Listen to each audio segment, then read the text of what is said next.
وَاضْرِبْ لَهُمْ مَثَلًا أَصْحَابَ الْقَرْيَةِ۔ محبوبی نے اس بستی کے لوگوں کی کہانی سنائی۔ وہ ایک بستی تھی جس کا نام تھا انطاکیہ، اور یہ شام کے غربی علاقے میں واقع ہے۔ وہاں اللہ نے 2 رسول بھیجے ان لوگوں کی ہدایت کے لیے۔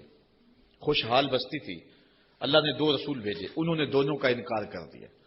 اللہ نے ان کی تائید کے لیے 3را رسول بھیجا، انہوں نے اس کا بھی انکار کر دیا، حتیٰ کہ ان نبیوں کی تکذیب کی، انہیں گالیاں دی اور پتھر لے کر ان نبیوں کو شہید کرنے پر آمادہ ہو گئے۔ جب نبیوں کو قتل کرنے لگے تو شہر کے ایک کنارے پر ایک شخص رہتا تھا، اسے جب پتا چلا کہ یہ نبیوں کو قتل کر رہے ہیں میری قوم کے لوگ، تو تھا تو وہ مسکین آدمی، لیکن اس کے دل میں جذبہ جاگا، وہ وہاں سے دوڑتا ہوا آیا اور اپنی قوم کو کہنے لگا تم قتل کرنے لگے ہو، میں کہتا ہوں ان کے قدم چومو۔ تو وہ جتنے پتھر تھے ان نبیوں پر برسنے کے لیے آمادہ تھے وہ اس شخص پہ برس گئے، اور پھر وہ شہید ہو گیا۔ پھر اس کی لاش سے آواز کیا آئی، یہ قرآن کی بولی ہے۔ ذرا توجہ کر لیں، میں اس کی تفصیلات میں تو نہیں جاؤں گا، لیکن اختصار کے ساتھ مضمون آپ نے سن لیا۔ اب قرآن کا لہجہ دیکھیے، وَاضْرِبْ لَهُمْ مَثَلًا أَصْحَابَ الْقَرْيَةِ۔ محبوبی نے اس بستی کے لوگوں کی کہانی سنائیے، اذ جاءها المرسلون، جن کے پاس رسول آئے، اذ ارسلنا الیہم اثنین، ہم نے ان کی طرف 2 رسول بھیجے، فکذبوہما، اس قوم نے ان دونوں کی تکذیب کر دی، فعززنا بثالث، ہم نے 3را بھیجا، فقالوا انا الیکم مرسلون، ان رسولوں نے کہا کہ ہم تمہاری جانب رسول بن کے آئے ہیں۔ قالوا، قوم نے کہا، ما انتم الا بشر مثلنا، تم تو ہمارے جیسے بشر ہو۔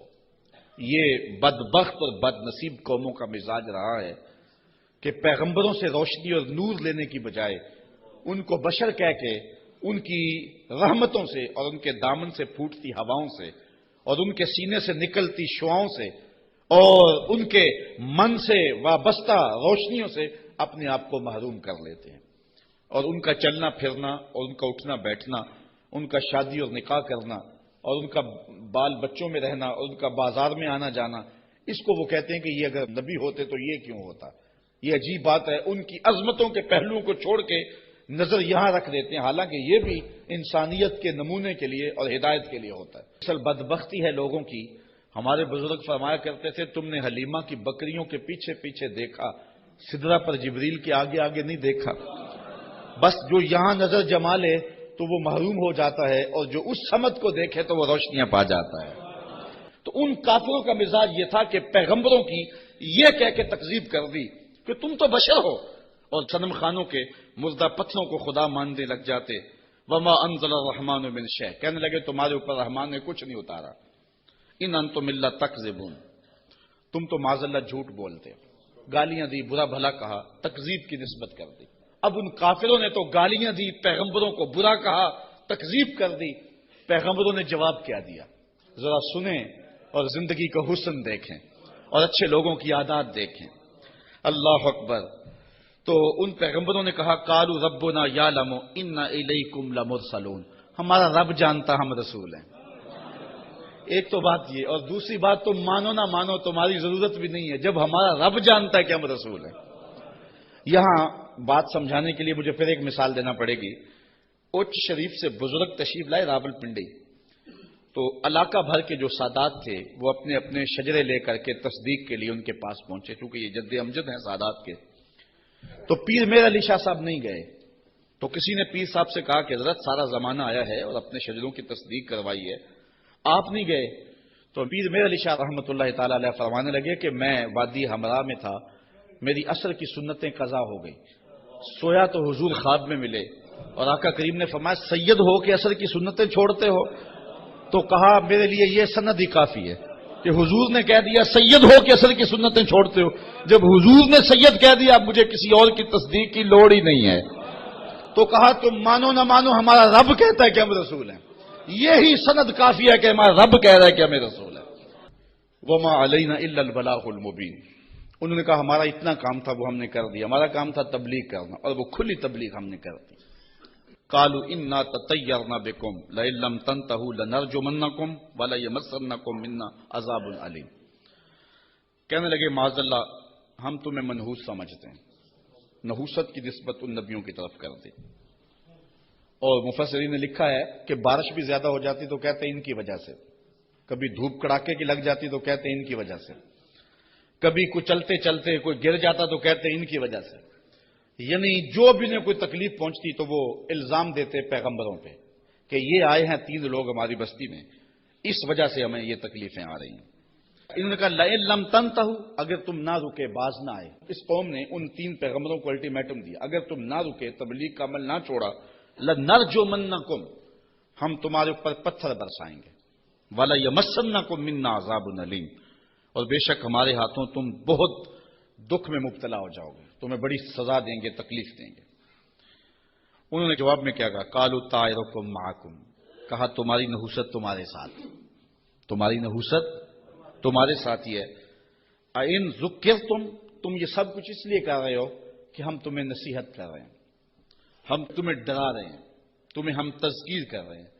اور جس کے اندر چور ہو تذکیر اس کو دکھن دیتی ہے اور اس کو تکلیف ہوتی ہے. بل انتم قوم مسرفون، تم حد سے تجاوز کرنے والے لوگ ہو. اچھا، جب انہوں نے یہ کہا تو قوم نے پتھر پکڑ لیے، کسی نے چھری پکڑی ہے، کسی نے تلوار پکڑی ہے، کسی نے ٹوکا پکڑا ہے، کسی نے کلہاڑا پکڑا ہے، کسی نے پتھر پکڑے ہیں، کسی نے ڈنڈا پکڑا ہے. جو کسی کے ہاتھ میں آیا میدان میں لے آئے 3 پیغمبروں کو اور ان کو قتل کرنے کے لیے قوم امڑ آئی. اب جب ان پیغمبروں کو شہید کرنے کے لیے لوگ آمادہ ہوئے تو پھر شہر کے کنارے وہ شخص آیا. وہ حبیب نجار نامی شخص تھا جو شہر کے کنارے ایک جو ہے وہ غار میں رہتا تھا. اور جب یہ انطاکیہ میں پیغمبر داخل ہوئے تو سب سے پہلے ملاقات اس سے ہی ہوئی. اس کو 70 سال ہو گئے تھے، ایک بیماری میں مبتلا تھا اور روزانہ بتوں کے آگے ہاتھ جوڑ کے معافی مانگتا تھا اور اپنی شفا کا عرض کرتا تھا. تو پیغمبروں نے جب توحید کی دعوت دی، بتوں کو چھوڑنے کا کہا، تو اس نے کہا کہ تمہارا رب کیا کر سکتا ہے؟ کہا کہ جن بتوں سے 70 سال ہو گئے تو معافی مانگتا ہے اور شفا مانگتا ہے، انہوں نے نہیں دی. ہمارا رب تجھے ایک لمحے میں شفا دینے پہ قادر ہے. اس نے کہا کیسے؟ ان پیغمبروں نے ہاتھ اٹھائے. اچھا یار، پیغمبر تو ایک ہی ہاتھ اٹھا لے اور پھر 3 پیغمبروں نے ہاتھ اٹھائے ہوں گے تو پھر کیفیت تو کچھ اور ہی ہوئی ہوگی. اچھا، اس کی بیماری ختم ہو گئی، فوراً ٹھیک ہوا، اپنے گھر میں رہ کے ذکر فکر میں لگا رہتا تھا. یہ پیغمبر تبلیغ کرتے رہے. جب قوم نے ان پیغمبروں کو شہید کرنے کا ارادہ کر لیا، وہ دور شہر کے کنارے پہ رہتا تھا اور اس کا گھر کوئی اونچائی پہ تھا اور کسی غار میں رہتا تھا. اس نے دیکھا کہ میدان میں لوگ جمع ہیں اور نبیوں کو شہید کرنے پہ آمادہ ہیں. پھر وہ وہاں سے آیا. اب قرآن کے لفظ یہاں دیکھیے، یہی حبیب نجار صاحب یاسین ہے. ذرا غور تو کرو. قرآن کی نوکری کرنے والوں، دعوت دین دینے والوں، اپنے آپ کو بہت بڑا سمجھو اس اعتبار سے کہ تمہیں یہ سعادت مندی نصیب ہوئی ہے.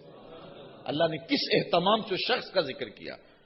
پھر کیا ہوا؟ وَجَاءَ مِنْ أَقْصَى الْمَدِينَةِ رَجُلٌ يَسْعَىٰ، شہر کے پرلے کنارے سے ایک مرد دوڑتا ہوا آیا. یار وہ کیسا مرد تھا جس کو رب نے بھی مرد کہہ کے پکارا. وہ جس کو رب نے بھی مرد کہہ کے پکارا کیونکہ سارا ماحول مخالفت میں ہے اور وہ واقعی مرد تھا، اکیلا آ گیا. وَجَاءَ مِنْ أَقْصَى الْمَدِينَةِ رَجُلٌ يَسْعَىٰ، شہر کے پرلے کنارے سے ایک مرد دوڑتا ہوا آیا. قال یا قوم اتبعوا المرسلین، کہا میری قوم رسولوں کی اتباع کرو، ان کی مخالفت نہ کرو. ان کو پتھر مارنے لگے ہو، میں کہتا ہوں ان کے قدم چومو. اتبعوا من لا يسألكم اجرا وهم مهتدون، ایسوں کی پیروی کرو جو تم سے کچھ مانگتے بھی نہیں اور ہیں بھی سیدھی راہ پہ. کہا میں اس کو کیوں نہ پوجوں جس نے مجھے پیدا کیا. دیکھو تبلیغ کا مقصد اگلے کو سوچنے کا موقع بھی دینا ہے. اگر اس پہ اٹیک کر دیا جائے، کسی کو پتھر مارنے، پھر اس کو بات نہیں آپ سنا سکتے. تو اگر وہ کہتا نا حبیب نجار کہ تم کیوں نہیں مانتے اس کو جس نے تمہیں پیدا کیا ہے، تو وہ ہاتھ میں پتھر تو پہلے پکڑے ہوئے تھے، فوراً برس جاتے، تبلیغ کا موقع ہی نہ ملتا. اس نے یہ بات اپنے اوپر کہی اور سوچنے کا موقع ان کو دیا. کہا میں اس کو کیوں نہ پوجوں جس نے مجھے پیدا کیا. تو سوچنے کا موقع ہے نا کہ ہم اس کو کیوں نہ پوجے جس نے ہمیں پیدا کیا. پھر کہا وَإِلَيْهِ تُرْجَعُونَ، تم نے پلٹ کے بھی اس کے پاس جانا ہے. پھر مخاطبہ ہو گیا. آگے دیکھیے، أَتَّخِذُ مِن دُونِهِ آلِهَةً، کیا میں اسے معبود بناؤں اللہ کے سوا؟ ان یردنی الرحمن بدر لا تغنی عنی شفاعتهم شیئا، اگر رحمان میرا کچھ برا چاہے تو ان کی سفارش میرے کچھ کام نہ آئے. ولا ينقذون، اور نہ وہ مجھے بچا سکیں. انی اذا لفی ضلال مبین، اگر میں ایسا کروں پھر تو کھلی گمراہی میں ہوں. سب کچھ اپنے اوپر اس نے کہا، اگر ایسا کروں میں نہ مانوں تو پھر، حالانکہ وہ تو مانتا تھا لیکن اس نے بات اپنے پہ رکھی اور انہیں سوچنے کا موقع فراہم کیا. بہرحال حجت پوری کر لی. مبلغ کا کام تبلیغ حکمت سے کر لینا. اب کسی کی قسمت ہو مان لے، کسی کی قسمت ہو نہ مانے. جب یہ ساری بات اس نے کر لی پھر اس نے کہا انی آمنت بربکم فاسمعون، میں تمہارے رب پہ ایمان لایا ہوں، سن لو. ایمان تو وہ پہلے لا چکا تھا، اب اس نے اپنے ایمان کا اعلان کیا پورے شہر میں. انی آمنت بربکم، میں تمہارے رب پہ ایمان لایا. مفسرین نے اس میں بھی بات کی ہے، بے ربی کیوں نہیں کہا؟ گویا یہ ان کے عقیدے پہ قدغن لگائی کہ تم غلط ہو، تم مانو نہ مانو رب تمہارا بھی رب بھی ہے، اس لیے میں تمہارے رب پہ ایمان لاتا ہوں. فاسمعون، سن لو. اچھا، جب اس نے یہ بات کہی نا تو وہ جتنے بھی پتھر نبیوں پہ برسنے پہ آمادہ تھے سارے اس پہ برس گئے. مفسرین نے بہت کچھ لکھا ہے. گڑھا کھود کے اس کے اندر ڈال کر کے اوپر سے ملبہ انڈھیل دیا. ایک روایت ہے کہ پتھر مار مار کے انہیں شہید کر دیا. ایک روایت یہ ہے کہ آرا رکھ کے سر سے پاؤں تک چیر دیا گیا، اور بھی جو بھی ان کے پاس ہو سکا انہوں نے اس کو شہید کر دیا. پتھر مار رہے ہیں اس کے بدن کو. اب جب اس کی روح بدن کو چھوڑ رہی ہے، اب قرآن کا سٹائل دیکھیے، انداز دیکھیے. کی لدخل الجنہ، رب نے 8 دروازے کھول کے کہا جس دروازے سے آنا چاہتا ہے آ جا. جنت کے 8 دروازے میرے بندے تیرے لیے کھلے ہوئے. کیلا، اسے کہا گیا ادخل الجنہ، جنت میں آ جا. اچھا، یہ تو اللہ کی طرف سے ناز برداریاں تھی اپنے بندے کو. اب جو اس کی کیفیت تھی، حضرت عبداللہ ابن عباس کہتے ہیں کہ جب اس حبیب نجار کو لوگ پتھر مار رہے تھے اور اس کی روح نکل رہی تھی اور وہ ساتھ بولتا کہہ رہا تھا مالک میری قوم کو ہدایت دے دے، انہیں پتہ نہیں ہے اس لیے مجھے مار رہی. انہیں کیا پتا کہ پیغمبروں کی اتباع کتنی بڑی دولت ہے، مالک ان کو ہدایت دے دے. اب جب اس کی روح پرواز کر گئی، اللہ نے جنت کے دروازے کھول دیے، تو پھر کیا ہوا؟ اب ان لفظوں پہ قربان ہونے کو جی چاہتا ہے. ویسے تو قرآن کا ایک لفظ پہ نثار ہو جائیں، لیکن مبلغین کو، اگر یہاں مبلغین موجود ہیں تو میں مبلغین کو کہتا ہوں کہ جو اپنے سامعین ہیں، جو آپ کی بات سنتے ہیں، ان کی قدر سیکھیں اور ان کی تذلیل نہ کیا کریں. آج سامعین کو کوسنے دیتے ہیں، اگر وہ بلند آواز سے سبحان اللہ بھی نہ کہیں. بعد میں ان پیغمبروں کو بھی ان لوگوں نے شہید کر دیا. جب پیغمبروں کو اور حبیب النجار کو، صاحب یاسین کو انہوں نے شہید کر دیا تو پھر اللہ تعالی جل شانہ کا عذاب اس قوم کی طرف متوجہ ہوا. قرآن مجید کا انداز دیکھیے. ارشاد فرمایا وما انزلنا علی قومہ من بعدہ من جند من السماء وما كنا منزلین، اور ہم نے اس کے بعد اس قوم پر آسمان سے کوئی لشکر نہیں اتارا اور نہ ہمیں وہاں کوئی لشکر اتارنا تھا. ان کانت الا صیحۃ واحدہ، وہ تو بس ایک ہی چیخ تھی. فاذا ہم خامدون، جبھی وہ بجھ کر رہ گئے.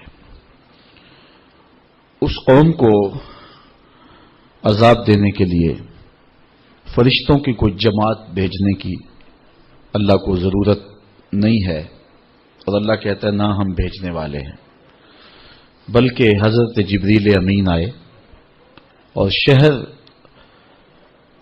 میں داخل ہوئے، شہر کی دہلیز پہ قدم رکھا اور زور سے چیخ ماری.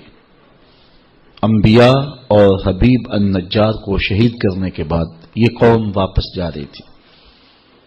پھر کیا ہوا کہ اس چیخ نے زندگی کی حرارت چھین لی اور یہ ایسے ہو گئے جس طرح بجھی ہوئی آگ ہوتی ہے، جس طرح راکھ کا ڈھیر ہوتا ہے.